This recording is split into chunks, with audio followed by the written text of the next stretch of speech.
Hörmətli dinləyicilər, hamınızı xoş gördük. Bu dəfəki podkast mənim ikinci səhnə təhlilinə həsr elədiyim podkastdır. Və bəhs edəcəyim filmin səhnələri də çox maraqlıdır, filmin özü də çox maraqlıdır. O mənada ki, həm də onun qəribə bir tarixçəsi var mənim üçün. Film ingilis dilində Fear and Trembling adlanır, yəni qorxu və titrəmə. Rus dilində də Strach и трепет. Niyə görə bir neçə dildə bunu səsləndirdim? Çünki film köhnədir əslində, 2003-cü ildə çəkilib. Rejissor Elaine Cornau'dur və Natali, daha doğrusu Amélie Nothomb-un kitabı əsasında, romanı əsasında çəkilib.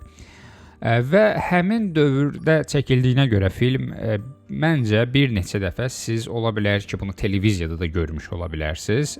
Əsasən rus dilində müəyyən dövrlərdə o ekranlarda öz yerini tapmışdı bir ara və məhz mənim tanışdığım da bu filmdən belə oldu və tamamilə təsadüfən ailəvi olaraq, yəni ki, televiziya izləyərkən gördüm ki, bəs televizorda çox qəribə bir səhnə, belə deyək, baş verir. Bir kifayət qədər kök, yəni yapon bir şəxs, kişi, bir Avropalı xanımı sanki məzəmmət edir və ona öz şikayətini çatdırır. Və bu səhnə müəyyən qədər mənə aydın oldu ki, burada artıq biz Yaponiyanı belə deyək görürük və Yaponiyanın başqa bir üzünü sanki görmüş oluruq. Çox qəribə təsir elədi həmin səhnə, o haqqda mən danışacağam. Və bu filmin adını belə deyə özümdə qeyd elədim, sonradan bir neçə dəfə izlədim və bu mənim sevimli filmlərimdən birinə çevrildi. Bir neçə səbəbə görə mən bu filmi olduqca dəyərli hesab edirəm, çünki o bizə kültürlərin, yəni mədəniyyətlərin toqquşmasını çox möhtəşəm formada izah edir. Mənə Yaponiya haqqında çox dərin məlumatlar ötürür. Mənim ən çox maraqlandığım ölkələrdən biridir, məni tanıyanlar bilir. Mənə elə gəlir ki, dünyada bir çox ölkələrdə Yaponiya olduqca böyük maraqla qarşılanır. Və bütün bunların hamısını nəzərə alanda filmin sanki belə deyək də əhəmiyyəti qat-qat artmış olur və günü bu gün də film olduqca maraqlı bir çox problemlərdən əslində bəhs edə bilər. Əgər diqqətlə izləsəz, burada bir neçə səhnəyə toxunacağam. Yəni filmin özü, yəni məğzi nədir? Burada Belçikalı bir xanımdan söhbət gedir. Tokyoda 1990-cı illərdə özəl sektorda, yəni şirkətdə çalışır. O əslində belə deyək Yaponiyada doğulub, 5 yaşına qədər orada yaşayıb. Yapon dilini bilir, çox yaxşı bilir hətta. Və belə deyək, müəyyən müddətdən sonra Avropaya qayıtsa da geri qayıtmağı bacarır. Yaponiyaya müqavilə əsasında 1 illik işə düzəlir. Onun supervizoru və yaxud da birbaşa tabe olduğu bir xanım menecer var, xanım Mori. Ona qarşı onun çox belə xoş hissləri var, ona heyrandır. Amma sonradan Amélie'nin, yəni əsas obrazın həyatı alt-üst olur.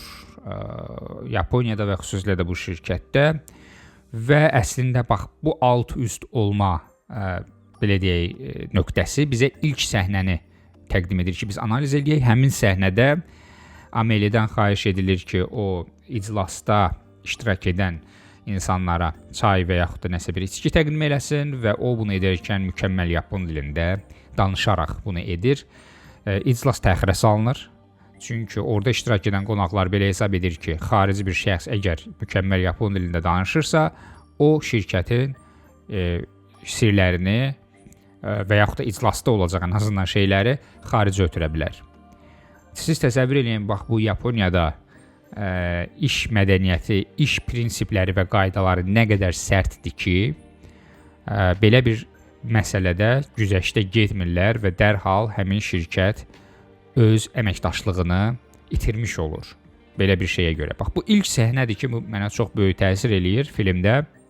Və süjet üçün də çox önəmli bir səhnədir, çünki bu səhnədən sonra artıq heç nə əvvəlki kimi olmur. İkinci bir səhnədə də bir oxşarlıq var.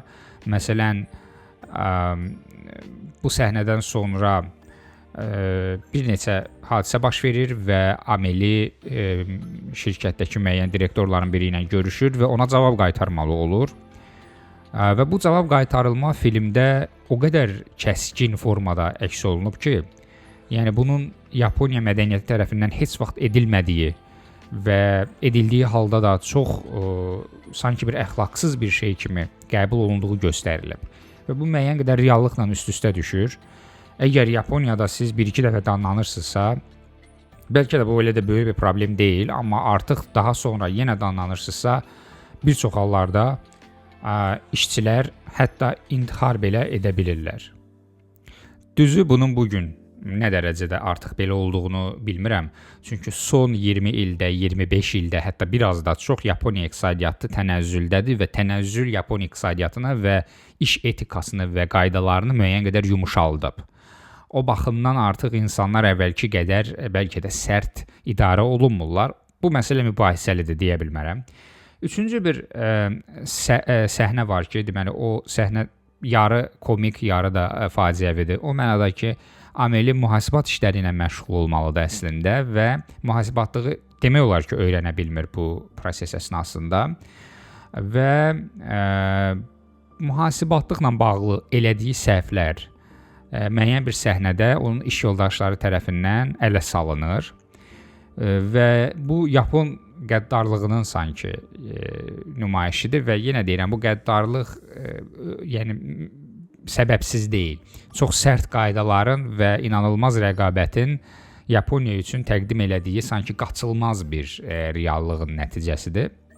Və belə olan halda da Ameli tənqid olunur, ələ salınır. Belə səhnələr var bir neçə dəfə və Ameli artıq sonradan daha da belə deyək çöküş yaşamağa başlayır.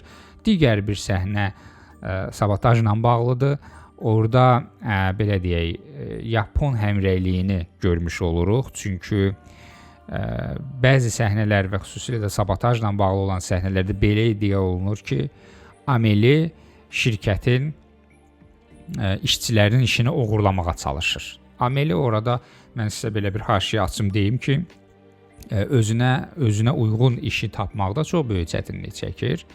Və bu çətinliklərə görə məcbur olur ki, özü-özünə orada belə deyək, iş tapsın və iş axtarsın, iş görsün. Bu da digərlərinin işinə əl uzatmaq kimi hesab olunur və sabotaj kimi qiymətləndirilir. Və burada Yaponlar sanki bir-birlərini o qədər dəstəkləyirlər ki, həmrəylik göstərirlər ki, Ameli o fonda sanki işğalçı bir qərb kimi təsvir olunub. Ən təsir edici səhnələrdən biri, bax bu Ameli şirkətdə artıq öz yerini tapa bilmədikcə, öz rəhbəri Mori tərəfindən təhqir olunur və təhqirin pik nöqtəsi onun ayaq yolunda işləməsi ilə baş verir. O artıq ayaq yolunda işə qoyulur ki, sən orada artıq təmizliyə riayət eləməlisən, tualet kağızına nəzarət eləməlisən və s. və s.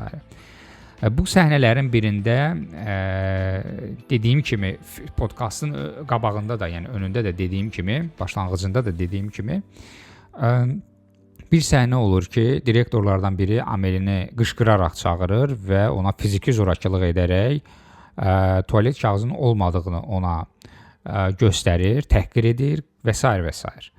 Bundan sonra Ameli dözə bilmir, ağlayır və bu artıq təhqirin də pik nöqtəsidir, fiziki zorakılıq da baş verir və dərhal sonra digər bir səhnə onu izləyir və Ameli ağlayır və bu halda, yəni ağladığı vaxtda onun müdirəsi gəlir, yəni rəhbəri gəlir, Mori Fubuki və heç nə olmamış kimi güzgüyə baxır, dişlərini fırçalayır və s. və s. Bu halda, bu səhnədə Merry Christmas Mr. Lawrence filmindən musiqi səslənir, çox belə yerinə düşür. Çünki qərblə şərq arasında hər iki filmdə toqquşmanın olduğunu görürük əslində biz və onların arasında söhbət yaranır. Ameli soruşur ki, bəs siz bu filmi izləmisinizmi? O da deyir ki, bəli, izləmişəm. Və bunun nə məna verdiyini sonra da müzakirə edirlər. Amelisanın belə bir interpretasiyası yaranır ki, əslində qərblə şərq bir-biri arasında, qərblə şərqin bir-birinin arasında çox belə deyək də qəribə bir cəzb etmə qüvvəsi var. Bu bir görünmür ilk baxışda, Amma qərblə şərq əslində bir-birindəki fərqlilikləri görüb ona can atmağa çalışır. Bu çox maraqlı bir səhnədir əslində. Gizli dostluq, gizli sevgi bəzən özünü belə qəddar münaqişələr formasında göstərə bilir. Bax, belə bir söhbət yaranır. Bu səhnə də çox bəyəndiyim səhnələrdən biridir. Və buna oxşar Amelie ilə Morinin yəni arasında olduğu başqa bir söhbət də var ki, onlar artıq filmin sonunda belə bir razılığa gəlirlər sanki ki, bəs qərb ağlı ilə şərq ağlı arasında çox böyük fərq var və nəinki fərq. Ümumiyyətlə şərq zehniyyəti qərb zehniyyətindən daha üstündür. Yəni bu mübahisəli bir şeydir, belə bir səhnə var. Yəni o mənada ki, bəs şərqin nizam-intizamı və uğurları özü də çox qısa müddət ərzində əldə elədikləri onun zehniyyətinin, şuurunun, zəkasının üstün olması ilə izah oluna bilər. Yəni burada artıq biz həm də Yapon egosunun necə tətmin edilməli olduğunun vacibliyini görürük. Bu səhnə, belə bir səhnə var. Çox maraqlı bir sonluğa doğru gedir bundan sonra. Film Amelia işdən ayrılır. Çünki bir illik müqaviləsi bitir və o hamı ilə sağollaşsa da həmin o Mori ilə, Fubuki Mori ilə sağollaşmır. Məncə çox gözəl bir həqiqətən səhnədir, çünki o qədər haqsızlıq, qəddarlıq etmiş bir belə deyə də rəhbər qarşısında, rəhbərə münasibətdə daha doğrusu insaniyyət göstərmək artıq özünə hörmət itirməklə nəticələnə bilərdi. Amma baş direktorla görüşərkən baş direktor məncə filmin apofeozunu çatdırmış olur. Filmin kulminasiya nöqtəsini çatdırmış olur. Amelie üzrxahlıq eləyir, deyir ki, bəs mənim müqaviləm bitir, mən getməliyəm. Mən çalışdım ki, hər şeyi əlimdən gələni qədər edim. Amma baş direktor çox maraqlı bir söz ifadə eləyir. Deyir ki, bəs əslində siz doğru olmayan vaxtda, doğru olmayan yerdə oldunuz. Ona görə də bütün sizin bax bu bədbəxtlikləriniz başınıza gəldi. Və bunu deyərkən çox dərin anlayışla, çox dərin empatiya ilə deyir. Mənə elə gəlir ki, filmin ən ideal səhnəsi budur. Amelie bu səhnədə həm də ağlayır. Çünki yeganə onu başa düşən insan demək olar ki, şirkətin baş direktoru olur. O film əsnasında çox nadir hallarda görünür, ya bir ya iki dəfə. O baxımdan sanki Yaponiyanın, Yapon iş həyatının və ya Yapon iş həyatı da deməyək, daha çox Yapon kültürünün, mədəniyyətinin əslində dərinlikdə qalmış iç səsi kimi mən başa düşürəm həmin o baş direktorun Amelia qarşı daha doğrusu göstərdiyi münasibəti. Bu baxımdan həmin səhnədən sonra Amelie müəyyən qədər rahatlaşır, mənəvi olaraq sakitləşir və sonuncu dəfə də pəncərədən tullanır. Bax, belə bir qəribə bir adəti var idi onun. Pəncərənin kənarında dayanıb yüksək mərtəbəli binadan, daha doğrusu göydələndən hətta deyərdim, xəyalında uçurmuş kimi özünü şəhər üzərində təsəvvür edirdi. Buna pəncərədən tullanmaq və ya atlamaq deyirdi və çox maraqlı bir şeydir. Əslində bax bu bir neçə dəfə filmdə təkrarlanır. Yapon cəmiyyətində xarici bir şəxsin yeganə azadlığı əslində çox sadə şeylərdə ola bilər. Amelie özü üçün bunu tapmışdı. Göydələnin pəncərəsindən şəhərə baxıb özünü onun üzərində uçurmuş kimi təsəvvür edə bilirdi. Yapon cəmiyyətində insanların, yerli əhalinin özü belə yeri gələndə bir çox şey baxımından özünü azad hiss etmir. Yenə deyirəm, son bir neçə 10 illiklər, yəni deyək ki, son 20 il, 25 il bəlkə də fərqli keçib. Amma 90-cı illərin sonuna qədər Yapon cəmiyyətinin üzərində olan təzyiq çox dəhşətli nəticələrə gətirib çıxarıb. Və azadlığın məhdudlaşdırılması da Yapon kültüründə çox ciddi mövzulardan biridir. Bu film də onu işıqlandırmağı bacarıb və yazıcı da özü öz əsərində əslində bu haqqında, belə şeylər haqqda bəhs edir və yazıcı özü bir neçə dəfə Yaponiya mövzusuna geri dönüb. Amelie Nothomb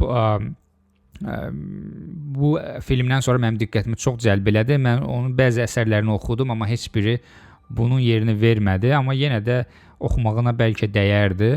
Çünki xüsusi marjinal insan qruplarının və ya şəxslərinin cəmiyyətdəki problemlərinə işıq sala bilir, yəni yazıçı. Bax, belə bir filmdir bu film. Qorxu və titrəmə həqiqətən də adını doğruldur. Qorxu və titrəmədən bəhs eləyir. Bir şəxsin, bir xanımın mühafizəkar, qəddar, çox gərgin bir cəmiyyətdə, Yaponiyada qarşılaşdığı problemləri əks elətdirir. Bu problemlər müxtəlifdir. Dediyim kimi, Yapon qəddarlığı, fundamentalizmi, egosu, həmrəyliyi və sair kimi mövzulardan tutun, ən sadə və ya ən mürəkkəb mövzulara qədər belə deyək də geniş diapazonu əhatə edə bilir. Qərblə şərqi bir-biri ilə müqayisə etmək istəyirsinizsə bir daha, film köhnə olsa da dəyər, izlənməyə dəyər. Maraqlı mesajları var, maraqlı səhnələri var, obrazları da maraqlıdır. İzləyicilər mənə elə gəlir ki, bu filmlə empatiya qura biləcəklər. Dünyanın müxtəlif ölkələrində oxşar hadisələr baş verir və xüsusilə miqrant həyatı yaşamış, ekspat və ya bəzən deyirik, həyatı yaşamış insanlar bu filmi çox daha yaxşı başa düşəcəklər. İrqçilik, ksenofobiya kimi hadisələr hər birimizin həyatını zəhərləyə bilir zaman-zaman. Yenə də qeyd edeyim ki, xüsusilə xarici ölkələrdə yaşamısınızsa, yəni bu filmin xüsusi bəlkə də izləyici kütləsi var. Amma istənilən halda izləmək istəsəz məsləhət görürəm. Bəzi səhnələrinə səhnə analiz edərək çalışdım ki, həm də belə deyək, dinləmək üçün müəyyən bir maraqlı problematikaya sahib podkast hazırlayım.